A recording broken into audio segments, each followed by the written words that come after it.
એટીએસે al Qaeda સાથે જોડાયેલા 4 આતંકીની ધરપકડનો જે કેસ સામે આવ્યો, સોશિયલ મીડિયા પર આરોપીઓએ કરેલી પોસ્ટ પણ સામે આવી છે। આરોપીઓએ ભારત વિરોધી ભડકાઉ ભાષણની પોસ્ટ શેર કરી હતી। મહત્વનું છે કે અમદાવાદ સહિત મોડાસા, દિલ્હી અને યુપીથી 4 આરોપીઓની ધરપકડ કરવામાં આવી છે। ધરપકડ કરાયેલા આતંકવાદીઓની હાલ 14 દિવસની રિમાન્ડ પર મોકલવામાં આવ્યા છે। હવે સમગ્ર ઘટના અંગે વધુ જોકે કાર્યવાહી પણ હાથ ધરવામાં આવશે।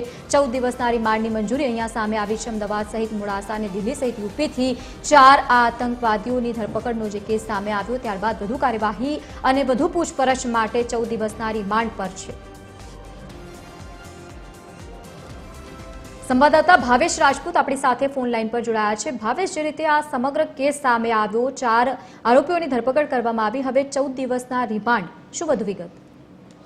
વાત કરવામાં આવે તો ગુજરાત એટીએસે જે રીતે અમદાવાદ, મોડાસા, દિલ્હી અને યુપીથી 4 આરોપીઓની ધરપકડ કરી, 4 આરોપીઓ અલકાયદા સાથે જોડાયેલા કાયદાના જે પ્રસાર છે તેની કામગીરીને અંજામ આપતા હતા। છેલ્લા ઘણા સમયથી આ લોકો આ રીતે ગુનાહિત પ્રવૃત્તિ આચરતા હતા અને તેઓના સોશિયલ મીડિયા પરના જે પોસ્ટ છે તે પોસ્ટ ઓડિયો સાથે હવે વાયરલ થયા છે, જેમાં જે પ્રકારે તેઓ ભારત વિરોધી ભાષણ પ્રચાર કરી રહ્યા હોય તે પ્રકારનું જોવા મળ્યું છે। ગુજરાત એટીએસે હાલ 4 આરોપીઓના 14 દિવસના રિમાન્ડ મેળવ્યા છે। હવે આ 4 આરોપીઓને ફંડિંગ મળતું હતું કે કેમ, અને જે દિલ્હીનો આરોપી છે જેને પાકિસ્તાનના ઇન્સ્ટાગ્રામ એકાઉન્ટ સાથે સીધા સંપર્ક હતા અને તે એકાઉન્ટથી તે અલગ અલગ ભડકાઉ પોસ્ટ, જે વિડીયો છે, ઓડિયો છે તે મેળવતો હતો અને આપલે કરતો હતો, તેની પૂછપરછ કરવામાં આવશે।